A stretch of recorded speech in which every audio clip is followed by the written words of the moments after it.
Okie dokie, let's see. Now we're going to shape the baguettes. They've rested out 25 minutes. To half the difference between 20 and 30. So we're just flouring a little spot over there. Bench scraper, it's good to have that handy. Let's uncover them. Very good. So you will need a floured couche to rest your baguettes. What are these other things?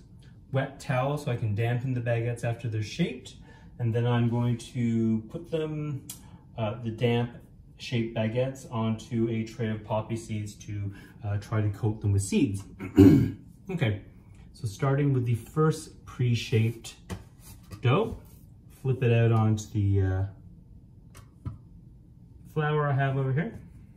Nicely floured. Just gonna flour my hand slightly, flatten it out a little. Surprising that you'd flatten it out, isn't it? And you think, oh my God, I got all that nice air in there, and here we're getting rid of it. So anyways, have a little bit of flour in your hand. So with one hand, you turn it in, press it in with the other, turn, press into the center. So we're trying to build some tension circumferentially. Turn it. Every time I turn it, I try to pull it out a bit to get it closer to the final shape, which is I want around 16 inches. That's the maximum I can do.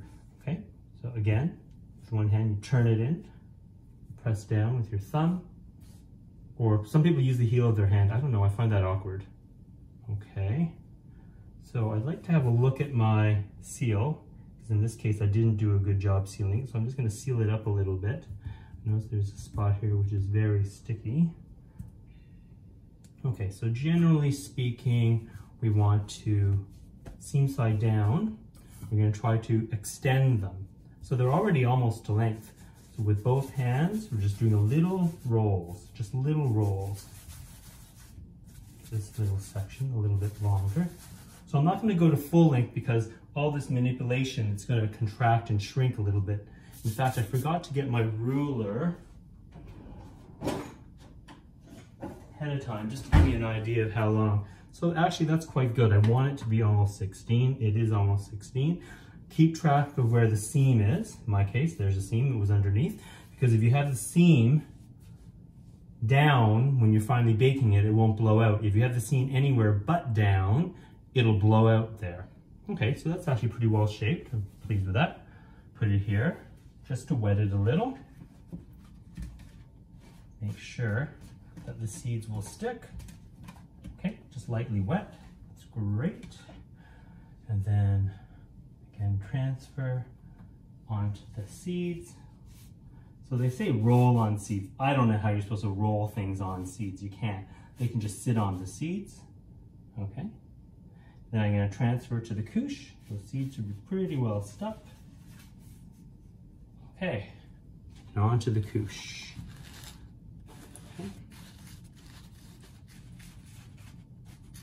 Okay, the couche I've used quite a few times, and I always floured a bit too. I didn't place the seam side up as well as I like.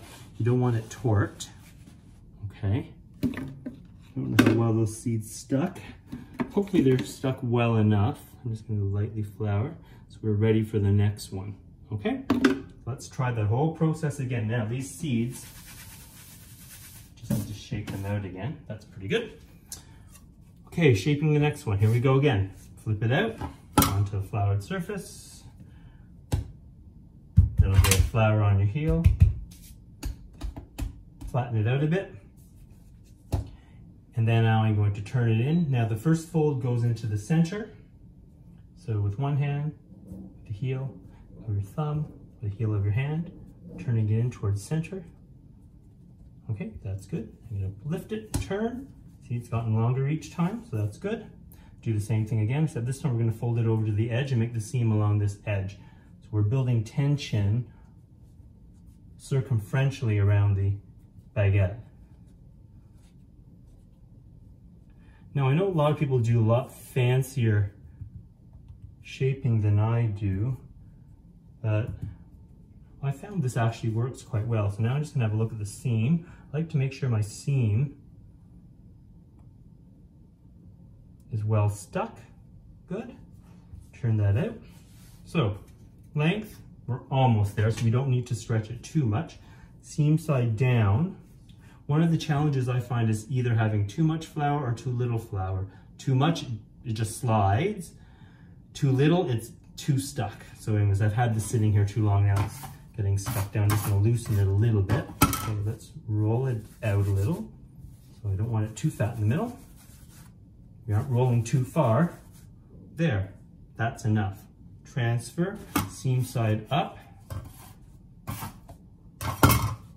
Okay, onto the wet cloth.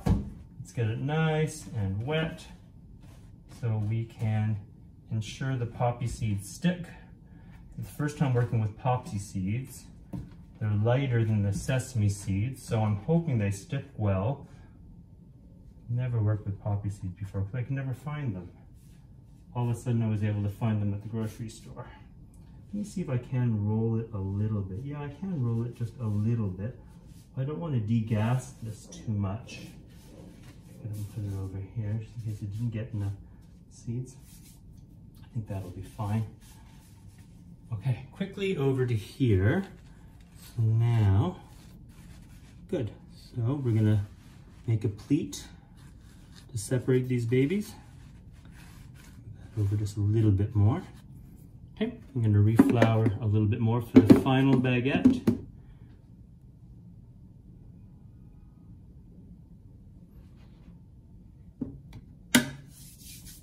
Okay, so last pre-shaped dough into the little pot of flour I have. A little bit of flour on your heel of your palm. Pat it down a little. Okay, so going towards the center, slightly floured hands, turn with one hand, pressure into the center, stick it down. I like to make sure that's patted down, lift and turn. That stuck way too much. I'm going to turn that back in because that stretched way too much. We don't want that. Get some more flour in my hands. I have a bit of dough from that sticky edge. We don't want that either. Okay, so we're going to turn this one back all the way over to the edge. Okay, so turn over, flat with your thumb.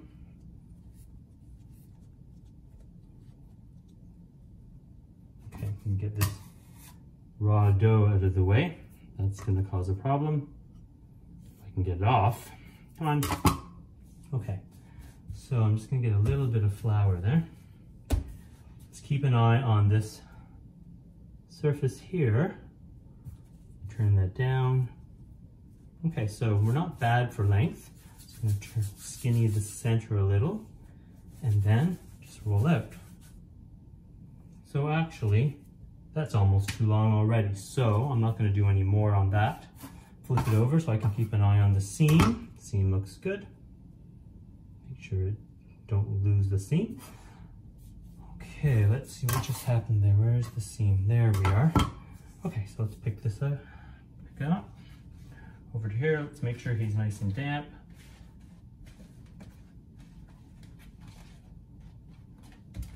Okay. Get the seeds already again.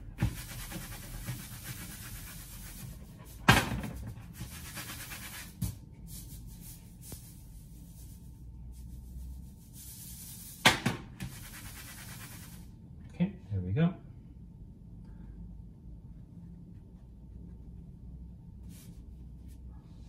Okay.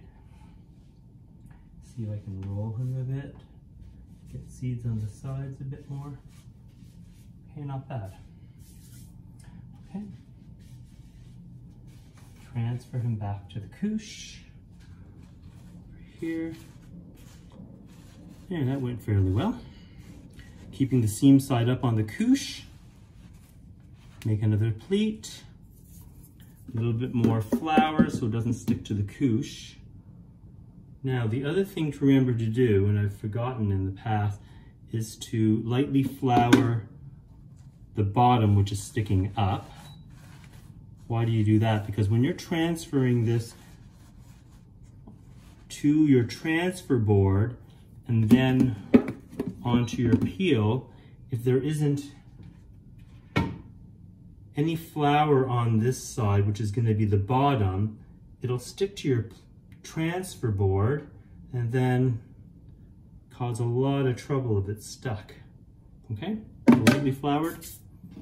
So next I'm just going to cover this. I'm going to leave it for half an hour at room temperature. So a little bit of room temperature proof. And then I'm going to put it back in the fridge. The reason